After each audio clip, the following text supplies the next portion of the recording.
खौफनाक साया शहर के बाहरी इलाके में एक पुरानी हवेली थी जो वर्षों से वीरान पड़ी थी। कहते थे कि हवेली में एक आत्मा का बसेरा है जो रात के अंधेरे में अपना आतंक फैलाती है। इस हवेली के आसपास कोई जाने की हिम्मत नहीं करता था, लेकिन उत्सुकता से भरे कुछ युवाओं ने इस रहस्य को जानने की ठानी। उनमें से एक था राजन, जिसे भूत प्रेत जैसी बातों पर बिल्कुल भी यकीन नहीं था। एक रात राजन और उसके दोस्त विक्रम, अमन और साक्षी ने हवेली जाने का फैसला किया। वो सब अपने साथ टॉर्च और कुछ खाने पीने की चीजें लेकर निकले। हवेली की तरफ बढ़ते हुए रास्ता डरावना और सुनसान हो गया। जैसे ही वे हवेली के पास पहुंचे, हवेली के बड़े और भारी गेट से एक ठंडी हवा का झोंका आया, जिसने सभी को एक अजीब से सिहरन में डाल दिया। विक्रम ने गेट खोला और सब अंदर चले गए। अंदर का दृश्य और भी डरावना था। हवेली के बड़े बड़े कमरों में धूल जमी हुई थी और खिड़कियों से चांदनी छन छन कर आ रही थी। सब एक दूसरे को हिम्मत देते हुए आगे बढ़ने लगे। हवेली में कदम रखते ही उन्हें ऐसा महसूस हुआ कि कोई उन्हें देख रहा है, पर वो इसे अपना भ्रम मानकर आगे बढ़े। जब वे हवेली के मुख्य हॉल में पहुंचे तो अचानक ही दरवाजे बंद हो गए। सभी चौंक गए। उनकी टॉर्च की रोशनी अचानक से मंद पड़ गई। तभी एक अजीब सी आवाज गूंजने लगी, जैसे कोई जोर जोर से रो रहा हो।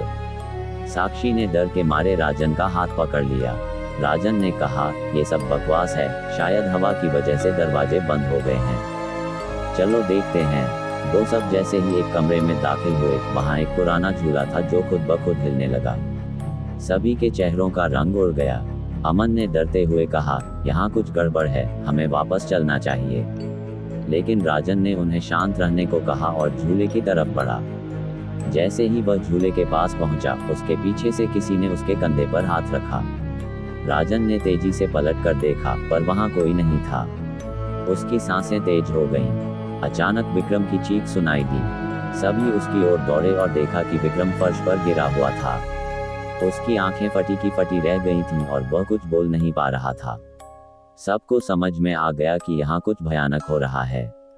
हवेली में कुछ ऐसा था जिसे इंसानों की उपस्थिति पसंद नहीं थी। राजन ने हिम्मत जुटाई और विक्रम को उठाकर बाहर की ओर भागने लगा। पीछे से हवेली की दीवारों से जोर जोर से ठहाके सुनाई देने लगे। जैसे ही वे बाहर निकले, दरवाजे खुद ब खुद बंद हो गए और हवेली अंधेरे में डूब गई। विक्रम अब भी सदमे में था। उसकी हालत बहुत खराब थी। किसी ने हवेली की ओर मुड़कर देखने की हिम्मत नहीं की। इस घटना के बाद उन चारों ने हवेली का नाम तक नहीं लिया और फिर कभी उस रास्ते पर नहीं गए। वो हवेली आज भी वहां खड़ी है, वीरान और खामोश, लेकिन रात के अंधेरे में वहां से आज भी डरावनी आवाजें सुनाई देती हैं। कहते हैं, जो भी उस हवेली के करीब गया, कभी वापस नहीं लौटा।